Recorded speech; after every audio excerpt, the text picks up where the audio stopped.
एक बंदा जो है बच्चे को रखना पसंद करता है साथ में, ताकि वो अपनी जिनसी तस्कीन पूरी कर सके। जितना अच्छा बच्चा होगा उतनी ज्यादा बोली लगेगी। आजकल तो लड़कों के साथ जो हो रहा है, बॉयज के साथ जो डिस्क्रिमिनेशन, हरासमेंट हो रही है, सेक्सुअल हरासमेंट हो रही है, तब आपका समाज कहाँ होता है? बन्नू में जो हो रहा है आपके सामने, वहाँ पे तो लड़कों का मेला लगता है। औरत मार पे एक प्ले कार्ड उठा रखा था आपने, आपको नहीं लगता ऐसे प्ले कार्ड्स की वजह से मुतनाज़ हो जाते हैं? 5 साल की बच्ची से लेके 50 और 70 साल की बच्ची का जिनसी इस्तेहसाल होता है, रेप होता है, तब ये दुनिया कहाँ जाती है? जब ट्रांसजेंडर को दिन दहाड़े मार दिया जाता है, तब ये लोग कहाँ होते हैं? तब आवाम के जज्बात मजरू नहीं होते। ख्वाजा सरा से निकाह की इजाजत दी जा रही है। शादी करना किसी भी इंसान का बुनियादी इंसानी हक है। जिस्म फरोशी करते कौन उनके साथ? करते भी यही, करना भी इन्होंने है, मसला भी इनको सबसे ज्यादा है, अपॉर्चुनिटी भी इनको ज्यादा मिल रही है। एक बड़े ब्रांड की ओनर है मारिया बी, आपने भी नाम सुना होगा, शायद जानती भी हो। तो वो कहती है कि इन लोगों को फंडिंग होती है। क्या आप लोग एजेंट हैं? हाय अल्लाह, ऐसे जो लोग होते हैं ना, फितना ख्वारिज यानी कि फितना हिंदुस्तान का जो है प्रमोट करने वाले होंगे, जो पाकिस्तान में अमन पसंद लोग नहीं होते। बिस्मिल्लाहिर्रहमानिर्रहीम, another episode of unplugged mic, और मैं हूँ आपके साथ कमाल याकूब। मेरे साथ आज मौजूद हैं ज़रीन राजपूत, जो ट्रांसजेंडर कम्युनिटी से हैं। ज़रीन, मैं क्या कह सकता हूँ, कैसे हैं आप या कैसी हैं आप? ऑफ कोर्स मेरी लुक फीमेल में है, फीमेल लुक में हो, तो आप मुझे कैसी हूँ करके मुखातिब करेंगे। और मैं चाहूँगी कि मेरा जो प्रोनाउंस है वो शी हर, यानी कि मुझे औरत कह के मुखातिब किया जाए। ठीक है। अच्छा ज़रीन, हम स्टार्ट करते हैं। सबसे पहले तो राना सिकंदर याद के हवाले से क्या मामला था, क्या बात हुई राना सिकंदर से? मैं जिस गवर्नमेंट को टैक्स देती हूँ, जो टैक्स लेकर मेरी जो है चीज़ों से अपनी हुकूमत चला रहे हैं, ठीक है, उन लोगों को जब आप अप्रोच करते हो तो आपको ये सुनने को मिलता है, साहब अभी बिजी हैं, शादियां चल रही हैं, अभी आपने बात नहीं करनी, ये है अच्छा हम आपको एक फ़ीस अरेंज करवा दें तो क्या होगा। बेसिकली मैं एक स्टूडेंट हूँ यूनिवर्सिटी की, मुल्तान की एक निजी यूनिवर्सिटी की मैं तालबा हूँ।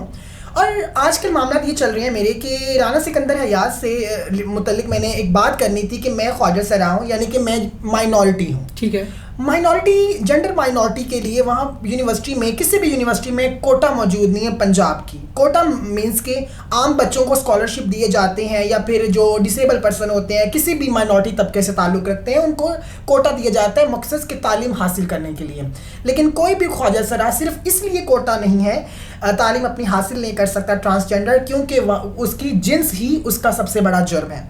तो इस मुतालिक मेरी बात हुई राना सिकंदर हयात से, तो उनके पीए ने तो पहले कितने दिन मेरी कॉल नहीं उठाई, और जब कॉल उठाई तो ऐसा बिहेवियर जो शायद मेरी जो है ना, मेरी रूह कांप गई, मेरी रूह ही शर्मा गई, किस तरह का जवाब सुनने को मिला कि मैं जो टैक्स देती हूँ आपको। जस्ट आपकी उसके पीए के साथ बात हुई, डायरेक्ट बात नहीं हुई आपकी अभी तक? क्यों उसके पीए ने उनको बताना ज़रूरी नहीं समझा, क्योंकि यहाँ पर तो वो सिस्टम होता है ना कि जितना अच्छा फोटो सेशन सिस्टम होगा, जितनी अच्छी जो स्टोरी स्ट्रॉन्ग होंगी, वो उतना ज़्यादा उन चीज़ को कवर करेंगे। ठीक है। अच्छा, अब बातें हैं औरत मार्च पे। औरत मार्च पे एक प्ले कार्ड उठा रखा था आपने, तो आपको नहीं लगता ऐसे प्ले कार्ड्स की वजह से जो औरत मार्च होते हैं वो मुतनाज़ हो जाते हैं? क्या मुतनाज़ा हो जाते हैं? जब किसी 5 साल की बच्ची से लेके 50 और 70 साल की बच्ची का जिनसी इस्तेहसाल होता है, रेप होता है, तब ये दुनिया कहाँ जाती है? जब ट्रांसजेंडर को दिन दहाड़े मार दिया जाता है, तब ये लोग कहाँ होते हैं? तब आवाम के जज्बात मजरू नहीं होते? तब ये लोग कहाँ होते हैं, मुझे बताएं। जब एक बच्ची क्या, आजकल तो लड़कों के साथ जो हो रहा है, बॉयज के साथ जो डिस्क्रिमिनेशन, हरासमेंट हो रही है, सेक्सुअल हरासमेंट हो रही है, तब आपका समाज कहाँ होता है? बन्नू में जो हो रहा है आपके सामने, वहाँ पे तो लड़कों का मेला लगता है। जितना अच्छा बच्चा होगा उतनी ज़्यादा बोली लगेगी। तो मुझे बताया, तब आवाम के मजबूर नहीं होते? तब आपकी जो है जो सोसाइटी मॉरल्स हैं, वैल्यूज़ हैं, तब आपकी वो कहाँ जाती हैं? अच्छा ज़रीन, मुझे ये बताइएगा, पाकिस्तान में होमोसेक्सुअलिटी कितनी बढ़ चुकी है? उतनी बढ़ चुकी है जितनी ज़्यादा यहाँ पे जो है बच्चों का जिनसी इस्तेहसाल हो रहा है। क्या वो होमोसेक्सुअलिटी नहीं है? जो है पीडियोफिलिया बढ़ गया है, क्या वो होमोसेक्सुअलिटी नहीं है? होमोसेक्सुअलिटी बढ़ गई है। इसमें कोई वो नहीं है कि इस चीज़ से हमारा मुआशरा पाक है। जो है हमारे रिलीजियस जो है इदारे हैं, वहाँ क्या हो रहा है, यूनिवर्सिटियों को निशाना बना दिया जाता है। वहाँ पे तो अगर किसी के साथ कुछ होता है, it's a consensual base, consent होता है वहाँ पर, इसमें अगर किसी का हो तो। और दूसरी बात ये कि आप इस चीज़ की जिंदा मिसाल है, इसको रील बना के कवर कीजिएगा। अगर आपने होमोसेक्सुअलिटी से मुतल्लिक मेरा आपने सवाल पूछा है, बन्नू में जो हो रहा है वो होमोसेक्सुअलिटी का ही तो एक सबसे बड़ा रीज़न है कि बंदा जो है बच्चे को रखना पसंद करता है साथ में, ताकि वो अपनी जिनसी तस्कीन पूरी कर सके। होमोसेक्सुअलिटी की वजह से आपको किन मसाइल का सामना करना पड़ा? होमोसेक्सुअलिटी यानी कि एक यानी कि अपनी ही जिन्स जैसे किसी बंदे में रुझान रखना, इसका ये मीनिंग है। यानी कि अगर मैं एक लड़की हूँ तो मुझे कोई लड़की ही पसंद होगी, अगर कोई लड़का है उसे लड़का ही पसंद होगा। तो ये होमोसेक्सुअलिटी की एक सिंपल सी डेफिनेशन है। तो मुझे नुकसान और मेरी ट्रांस कम्युनिटी को नुकसान, बेसिकली मुझे नुकसान ये है कि अक्सर जो लोग हैं ना वो आपको टारगेट करते हैं कॉमन यूथ से। क्या आप कॉमन यूथ हैं? आप तो जो है अपने नाजायज़ एजेंडा को लेके सामने आते हैं, आप तो होमोसेक्सुअलिटी को यानी कि आप तो इस तरह के प्रोपेगेंडा को प्रमोट कर रहे हैं ताकि आप जो है सोसाइटी को वल्गैरिटी की तरफ लेके जाएं। मुझे समझ नहीं आता ये लोग तब कहाँ होते हैं जब जिनसी इस्तेसाल होता है बच्चियों का। सना यूसुफ का हुआ, उसके अलावा कितनी ही ऐसी औरतें हैं जो कि अपने आज भी इंसाफ के मुंतज़िर हैं कि उन्हें इंसाफ मिलेगा। मुख्तारा माई एक बहुत बड़ी जीतती जाती इस चीज़ की मिसाल है। ख्वाजा सरा से निकाह की इजाज़त दी जा रही है। किसने कहा? 2014 के एक बरेलवी फ़िक़्हा के मुताबिक। अच्छा, तो उसके बारे में क्या कहेंगे आप? देखिए, मैं चाहती हूँ इस चीज़ को रील बना के कवर करें। शादी करना किसी भी इंसान का बुनियादी इंसानी हक है। ठीक है। अगर मैं आपको कहूँ सर आप मुझे बताएं आप शादी ना करें, आपको कोई हक नहीं शादी का, तो आपकी जो ह्यूमन राइट की जो एक राइट है आपका वो होगा ना, वायलेट होगा ना। किसी भी इंसान से शादी जैसा हक छीन लेना, ये तो इंसानियत की एक बहुत बड़ी मैं समझती हूँ वो नाकामी है। लेकिन पाकिस्तान जैसे मुल्क में मैं अपने इस मुल्क से बहुत ज़्यादा प्यार करती हूँ और करती भी रहूँगी। आप इस चीज़ को लीगलाइज नहीं है, और अगर किसी कोई फ़िक्का ने कहा है तो मैं तो बड़ा उन्हें वेलकम कहूँगी। ठीक है। अच्छा, जब हम पाकिस्तान में ना ख्वाजा सरा का नाम सुनते हैं तो हमारे माइंड में डायरेक्ट पाकिस्तानी एक मेंटालिटी लेवल है ना कि डायरेक्ट आ जाता है एक मेकअप किया हुआ शख्स, नाच गाना, इस टाइप की चीज़ें। तो क्या कहेंगे इस बारे में? दरअसल हमारी सोसाइटी का ना ये पॉइंट ऑफ व्यू बन गया है कि अगर हमारे सामने ख्वाजा सरा का नाम आए ना, सीधी सी जुबान लफ्ज़ कहूँगी खुसरे का नाम आए ना, तो क्या ना सामने आता है? क्या आपका आइडिया आपका कहता है, आपका दिमाग क्या कहता है? मोस्टली लोग तो जब ख्वाजा सरा या खुसरे का नाम सुनते हैं, मैं खुसरा वर्ड यूज़ नहीं करना चाह रहा था, लेकिन सुनते हैं तो सबसे पहले उनके माइंड में जो वर्ड आता है, सॉरी टू से, जिस्म फरोशी। जिस्म फरोशी करते कौन उनके साथ? मर्द करते हैं, औरतें करते हैं? जाहिर सी बात है, मर्द ही करेंगे। मर्द करेंगे। तो सबसे ज़्यादा मसला किनको है? मर्दों को। तो करते भी यही, करना भी इन्होंने है, मसला भी इनको सबसे ज़्यादा है। तो मसला क्या है इनका? अपॉर्चुनिटी भी इनको ज़्यादा मिल रही है। मेरी बात सुने सर, खुसरा कहना खुद को आसान नहीं है। कोई मर्द अपने आप को नहीं चाहेगा कि उसकी जिन्स के ऊपर बात है। दुनिया की सबसे बड़ी गाली ही ना आजकल सोसाइटी में बना दी गई है, ये तो ख्वाजा सरा। सर खुसरा कहना खुद को आसान नहीं। अगर मैं हूँ ना तो मुझे पता है कि मैं रोज़ किस तरह से जीती हूँ और किस तरह से मरती हूँ। मेरे लिए आज भी उस तरह की रिस्पेक्ट नहीं है जो बाकी मेरे बहन भाइयों को इस सोसाइटी ने दी है, मेरे आसपास के लोगों को दी है। सही है, मैं जो अपने आप को जिस तरह से देखती हूँ ना, वो शायद मुझे पता है कि मैं किस तरह से देखती हूँ। ठीक है। एक बड़े ब्रांड की ओनर है मारिया बी, आपने भी नाम सुना होगा, शायद जानती भी हों। तो वो कहती है कि इन लोगों को फंडिंग होती है। क्या आप लोग एजेंट हैं? हाय अल्लाह, कौन है वो? एक ब्रांड की ओनर है। ऑनर कहाँ से है? पाकिस्तान से है? पाकिस्तान से। मुझे तो फितना ऐसे जो लोग होते हैं ना, फितना ख्वारिज यानी कि फितना हिंदुस्तान का जो है प्रमोट करने वाले होंगे, जो पाकिस्तान में जो है अमन पसंद लोग नहीं होते ना, जो दूसरे मुल्कों के गैर मुल्की एजेंडा लेके आते हैं, फितना ख्वारिज, फितना हिंदुस्तान, तो इस तरह के ताकि पाकिस्तान के पीस को बर्बाद किया जाए। तो इन लोगों का ताल्लुक ऐसे होता है, मैं तो नहीं जानती, आपने जिसका भी नाम लिया, मेरे तो कभी मैंने उनको देखा है ना है, कभी सुना है, और इतना टाइम नहीं होता कि किसी भी एक ऐसे शख्स की गलीज़ ज़ुबान को सुनूं जो कि मेरे और मुझ जैसे पाक कम्युनिटी के जो लोगों को जो है वो नुकसान पहुंचाए। मेरा अपना एक विजन है, मेरी अपनी कम्युनिटी की एक जो है हमारा मिशन है, उस चीज़ पे काम कर रहे हैं। जहाँ तक बात रही एजेंट्स की, कोई बात नहीं, यहाँ पे तो हर चलते फिरते लोग को एजेंट कहा जाता है, कोई मसला नहीं है। अच्छा, लोग ख्वाजा सरा को ना तीसरा जेंडर तस्लीम ही नहीं करते। ठीक है, तो क्या कहेंगे इस बारे में आप? जब अल्लाह, क्योंकि इस्लाम में वो कहते हैं कि इसका तसव्वुर नहीं है। इस्लाम में तसव्वुर नहीं है। क्या आपने कभी सोचा है कि अल्लाह पाक कभी किसी को गलती से पैदा करे? हर इंसान को पैदा करने का मकसद अल्लाह ने छुपाए रखा है, चाहे वो पत्ता है, चाहे वो हिरन है, चाहे वो छोटे से छोटा फूल क्यों ना है, अल्लाह ने उसके पीछे मकसद ज़रूर पैदा किया है। अब ये इंसान है, अशरफुल मखलूक है, ये क्यों नहीं तलाश करता कि अल्लाह ने किस चीज़ की वादानियत रखी है, किस चीज़ का वो जो है वो रखा है इसके अंदर इल्म, जो अल्लाह ने इसको पैदा किया। हमारे मुआशरे का अलमिया है, जो हमसे कमज़ोर तबका हो ना, हम उसको दबाने की कोशिश करते हैं। पॉलिटिकल आप जमातों को देख लें, जो पॉलिटिकल जमात सबसे ऊपर होगी वो जो है निचले तबके की जमातों को दबाना शुरू करेंगी, और ये सोसाइटी का जो है एक फितरत है इंसान की भी। और जहाँ तक आपने बात की इस चीज़ की, तो मैं उसको यही कहूँगी कि देखें इस चीज़ को समझने के लिए ना पाकिस्तानियों को 2000 साल चाहिए।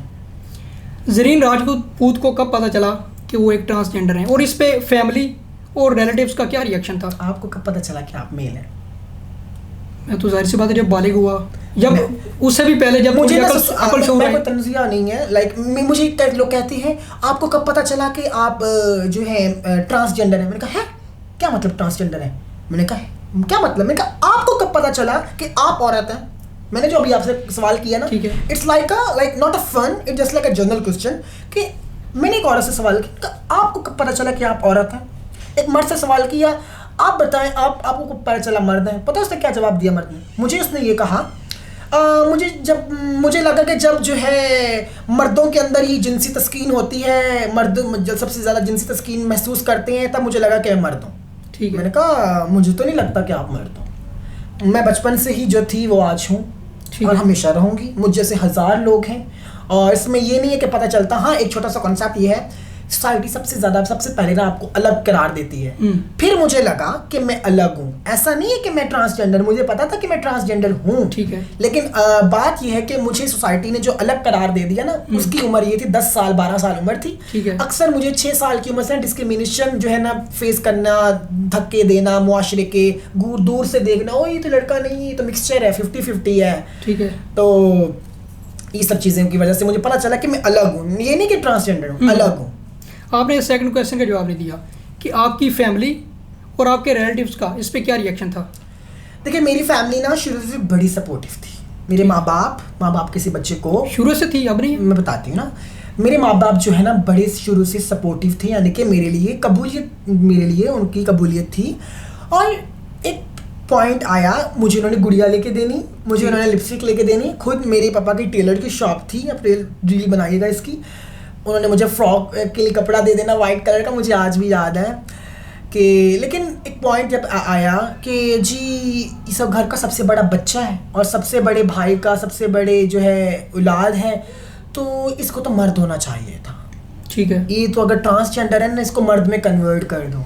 तो मुझे डॉक्टरों के पास लेके जाया गया। फैमिली का ये रिएक्शन था कि जब उनको पता चला कि ये ट्रांसजेंडर है, क्योंकि ट्रांसजेंडर की जिन्स जो है वो बचपन में बाय बर्थ जब आप बच्चा पैदा होता है तब उसकी जिन्स डिसाइड नहीं होती, ठीक है। ये भी लोगों के अंदर एक मिथ है। वो इंटरसेक्स पर्सन होते हैं जो कि खुनसा होते हैं, ठीक है। वो एक अलग टर्म है जो कि बायोलॉजी की टर्म है। उसके लिए जो बायोलॉजी के समझने वाले लोग हैं वो समझ रहे होंगे कि इंटरसेक्स खुनसा किसे कहते हैं।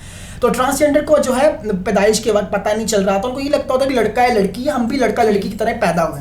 मैं जिस तरह एक रूप में पैदा हुई ना 5-4-10 साल बाद ना, ये 5-4-10 साल इसलिए कह रही हूँ क्योंकि इस टाइम पीरियड के दौरान मेरे अंदर बदलाव आ रहे थे, ठीक है। वो सब चेंजेस आ रही थी जो कि एक आम बच्चे में नहीं होते। चेंज हो रहे थे। हाँ, एक हार्मोन चेंज हो रहे थे जो है मेरे अंदर की जो है टेस्टोस्टेरोन जो लेवल है वो इतना ग्रो नहीं हो पाया, यानी कि जो मर्दों के अंदर हार्मोन्स होता है वो मेरे अंदर नहीं था। मेरे अंदर जो ज्यादा था वो औरतों वाला हार्मोन था, ठीक है, ठीक है। क्योंकि मेरी जो ज्यादा सलाई थी वो औरतों वाली थी। तो घर वालों ने जो आहिस्ता आहिस्ता एक्सेप्टेंस देना बंद कर दी, तो उन्होंने कहा जो भी करें ना घर की हद तक करो, घर में करो। मैंने कहा सॉरी, ये तो नहीं हो सकता, ठीक है। अच्छा, जब हम ख्वाजा सरा का नाम सुनते हैं, हम पहले भी बात कर चुके हैं कि भीख, जिस्म फरोशी, इन चीज़ों का जिक्र होता है, तो मुझे ये बताइएगा आप पढ़ने की तरफ आ गए, शौक कैसे पैदा हुआ? शौक़ तो बचपन ही से था कि मैं तालीम हासिल करूं, बिकॉज मैं अपने ख़ानदान की पहली वो बच्ची हूँ जो यूनिवर्सिटी की हद तक गई है। और एक ख्वाजा सरा ट्रांसजेंडर होते हुए भी मैं यूनिवर्सिटी तक गई। मेरा कोई भाई सब छोटे ही थे, जाहिर बात है, तो वो नहीं किया क्योंकि उनका अपना एक बिजनेस था घर वालों का, वो उसकी तरफ उनका रुझान था। लेकिन फिर चचा की फैमिली से मेरा सब कोई बच्चा नहीं था जो यूनिवर्सिटी तक की हद तक जाए। ये खुद शौक था और मेरी अम्मा मुझे देखना चाहती थी कि चलो एक बच्ची है, ये पढ़ना चाहती है ना, तो बस ये आगे जाए। तो एक किस्म का तो मैं दुआएं हैं माँ बाप की, उनको आगे लेके चल रही हूँ। और पढ़ने का शौक इसलिए था क्योंकि मुझे शुरू से ही ना बोलने का बहुत शौक था, ठीक है। एक ऐसी फील्ड ज्वाइन की मीडिया की जहाँ मैं बहुत अच्छा बोल सकती हूँ। क्या आपको लगता है आपने ठीक फील्ड ज्वाइन किया? हाँ, ऑब्वियसली, या कोई वर्क भी हो रहा है उस पर? या अभी मैं एक ट्रांस यूथ वॉइस एक इदारा है जो कि साउथ पंजाब में लोकेटेड है, और उसकी फाउंडर मैं खुद हूँ। और हमारे जो मुख्तलिफ ख्वाजा सरा लोग हैं वो अपने अपने रीजन में, अपने अपने जो शहरों में एज अ मीडिया पर्सन काम कर रहे हैं। हमारी ऑर्गेनाइजेशन को through documentary videos, through film making जो है दुनिया के सामने फेस लेके आ रहे हैं, ताकि हमारे ये प्रॉब्लम है। ठीक है, सो ये हमारा काम। तो नेक्स्ट आने वाला कोई भी ख्वाजा सरा के लिए, तो आपके लिए जाहिर सी बात आप उसके लिए मशरे राह हैं, तो क्या मशवरा देंगे आप उसको? जाहिर सी बात है जो इन चीज़ों को फेस करता आ रहा है, खुसरा ख्वाजा सरा इन चीज़ों को सुनता आ रहा है, और जाहिर सी बात है डिप्रेशन, एंजाइटी में चले जाते हैं, क्या मशवरा देंगे? कैसे वो खुद को ग्रो करें, कैसे आगे बढ़ें? मैं तो अब सबको यही कहती हूँ कि चुप रहने की बिल्कुल ज़रूरत नहीं है। लड़ो तब तक जब तक तुम में हिम्मत है। ये चुप होके बैठ जाना, अपनी राइट्स के लिए बोलना ना, बेशक वो राइट आपके घर में वायलेट हो रहा है, आपके बेशक घर में जो है आपको बदतमीज़ी का सामना करने को मिल रहा है, भले ही आपके जो है पेरेंट्स की तरफ से आपको वो डिस्क्रिमिनेशन मिल रही है। आज आपको जो डिस्क्रिमिनेशन मिल रही है ना, आज से 5-20 साल बाद आप पागल हो जाओगे, आपको मेंटल ट्रॉमा हो जाएगा कि मैंने बचपन में क्या फेस किया। ठीक है, अपनी हर हद तक लड़ो जहाँ पे तुम्हें लगता है कि तुम्हारे राइट्स की वायलेशन हो, ये तुम्हारे राइट्स, तुम्हारे हकूक़ नहीं मिल रहे, और जब तक तुम्हें हकूक़ नहीं मिलते तो लड़ते रहो। बेशक वो तालीम हासिल करने के लिए जंग है, या फिर अपने हकूक़ के निस्वां की जो जंग है, किसी भी तरह की जंग है, लड़ो जंग। अपनी फैमिली के साथ किस हद तक रखते हैं आप? मेरा ताल्लुक एक नॉर्मल हद तक है, मतलब इतना ज़्यादा नहीं है, क्योंकि एक तो मेरी जो है मैं एक बेबाक औरत हूँ। ठीक है, लास्ट टाइम कब मुलाकात हुई थी फैमिली से? क्योंकि जब इवेंट होते हैं ना, स्पेशली जब ईदें लगा लें, या कोई ऐसा मौका होता है जब भी नहीं जा सकती, जब बंदा कहता है कि वालदैन से मिले, हम लोग हैं ना, हम कह रहे हैं कि वालदैन से 2000 मेरी बात सुने, हेजिटेट हम फील करते हैं, हम वालदैन को गले नहीं लगाते, स्पेशल वालिद साहब को गले नहीं लगाते, स्पेशली हेजिटेट फील करते हैं ना। तो जब ईद का मौका होता है, हमारे माइंड में ये चीज़ होती है कि वालिद से जब हम गले मिलेंगे तो हमारी ईद कंप्लीट होगी। तो कब मिले थे आप लास्ट टाइम? 2024 में मिली थी, और उससे पहले 2023 में मिली थी। जस्ट 2-3 मिनट के लिए मैं अपनी कराची से अपने शहर आ रही थी, सॉरी मुल्तान आ रही थी, मुल्तान में रहती हूँ। तो रास्ते में मेरा स्टॉप पड़ता था सिंध के शहर मेहराबट से, मेरा ताल्लुक है, इसको रील बनाइएगा रील। तो थोड़े से मिनट के लिए स्टॉप था और मैं वहीं मिली थी, और उससे पहले 1-2 बार मतलब इसी तरह ही स्टॉप वगैरह पे मिलना, मतलब क्योंकि मेरी एक तो काम ऐसा है, ठीक है, और ऊपर से मेरा जेंडर मेरा सबसे बड़ा जुर्म है कि मैं ऐसी क्यों हूँ, क्योंकि मैं उनके मुताबिक वो नहीं बन सकी जो वो चाहते थे। वो सोसाइटी जो करवाना चाहती थी, माँ बाप कभी बुरा नहीं होता, कोई माँ बाप चाहेगा कि अपनी औलाद को दूर फेंक दे? नहीं, कुछ आएगा, और मुझे तो फेंका भी नहीं है, मैं खुद रहती हूँ। और लेकिन ये है कि अब इसमें अपने घर में क्यों नहीं रह सकती? इसी वजह से नहीं रह सकती क्योंकि मुझे ये सुनने को मिलेगा कि आपकी वजह से हमारे बच्चों के रिश्ते नहीं होंगे, आपकी वजह से जो है मेरे चचा ताऊओं के बच्चों के ऊपर इफेक्ट पड़ेगा। तो ये सब बातें हैं। तो बाकी माँ बाप से कौन नहीं गले मिलना चाहता, कौन उनसे जो है एक ताल्लुक़ रखना नहीं चाहता। हाँ, होती है बात, कभी अच्छा लगे तो ज़रूर। कभी हैरेसमेंट भी फेस करना पड़ी है यूनिवर्सिटी में? नहीं, यूनिवर्सिटी की हद तक नहीं, ट्रैवलिंग में अक्सर होता है कि वो धक्के वगैरह, ये वो इस तरह की चीज़ें। मेरा वे ऑफ टॉक ही ऐसा है कि सामने वाला बंदा अगर मुझे हरास करता है ना कभी भी, तो मैं उसको छोड़ती नहीं, because nobody have right to violate my rights. वालदैन के साथ आपका रब्ता नहीं है, आप एक स्टूडेंट है, जाहिर सी बात है यूनिवर्सिटी में हज़ारों छोड़ें लाखों खर्चे होते हैं, कैसे मैनेज होता है? बस अल्लाह चला रहा है और चलाती रहती हूँ। मेरे कुछ लोग हैं जो मुझे सपोर्ट करते हैं फाइनेंशियली, और मेरी खाला माही है, उनका सरगोदा से ताल्लुक़ है, और पिंक पॉजिटिव जैसा एक इदारा चला रही हैं जो ट्रांसजेंडर की हेल्थ के ऊपर है, वो मुझे सपोर्ट करती हैं। और इसके अलावा मेरी नायाब गुरु हैं, शानी गुरु हैं, वो मुझे इतना सपोर्ट करती हैं कि मुझे इमोशनली और फाइनेंशियली जो है मुझे मेरी जो खाला माही है ना, वो मुझे सपोर्ट ज़रूर करती हैं। मेरी यूनिवर्सिटी की फ़ीसों को अरेंज करना, चीज़ों को जो है टैकल करना, इस हद तक वो है कि मुझे एक सपोर्ट मिलता है, जो सपोर्ट मुझे मेरी फैमिली से चाहिए था। खाला माही की वो भी मेरी ट्रांसजेंडर कम्युनिटी का हिस्सा है। ठीक है, मैं समझ गया। जो ईदैन या किसी भी इवेंट पे आपकी फैमिली के साथ गैदरिंग होती है, तो वो गैदरिंग आपकी ट्रांसजेंडर कम्युनिटी के साथ होती होगी? ऑब्वियसली। तो क्या मामला होते हैं वहाँ पे? बड़ा खुशी होती है मुझे तो कसम से। I really enjoy transgender community. मुझे तो कसम से अभी बैठी थी उनके साथ, अपने दोस्तों के साथ, तो मुझे तो बोरियत फील ही नहीं होती। अक्सर कहते नहीं यार बोर हो गई हूँ, ये हो गया दोस्तों के साथ भी। मेरे जो ट्रांसजेंडर कम्युनिटी है ना, जो भी इवेंट्स होते हैं, हमारी चीज़ें होती हैं, आपस में दूसरे के साथ गुजरती हैं। अमूमन जो है तकरीबन घर गए होते हैं, लेकिन मेरा इतना ज़्यादा घर आना जाना नहीं होता ईदें वगैरह पे। लोग जाते हैं, लेकिन मेरे अंदर ना वो हिचकिचाहट अभी भी है कहीं ना कहीं। तो डेट्स वाई। तो लेकिन मेरी आपस में सब लोगों के साथ ईद या कोई फंक्शन हो या कोई इवेंट हो, कोई शब बारात हो, कोई अच्छा मौका हो, तो मेरी आपस में उनके साथ गुजरता है वक्त। ठीक है, कोई ऐसा आप मतलब कोई चीज़ शेयर करना चाहें आप हमारे प्लेटफॉर्म के वजह से? इस प्लेटफॉर्म के ज़रिए मुझे मौका मिला कि मैं अपनी आवाज़ को जो है बहुत आगे तक पहुंचाऊं, और इस तरह के प्लेटफॉर्म्स मैं समझती हूँ कि वाकई होने चाहिए जो एक पॉजिटिव वे में काम कर रहे हैं। क्योंकि आपसे जब मेरा रब्ता हुआ मुझे थोड़ा सा वियर्ड लगा, मतलब ऐसा है ना, एक इंसानी फितरत है, जाहिर सी बात है। लेकिन ये मुझे अच्छा लगा कि इस प्लेटफॉर्म ने मुझे एक बार जो है एक बार के लिए मौका दिया कि अपनी आवाज़ को दुनिया तक पहुँचाऊँ।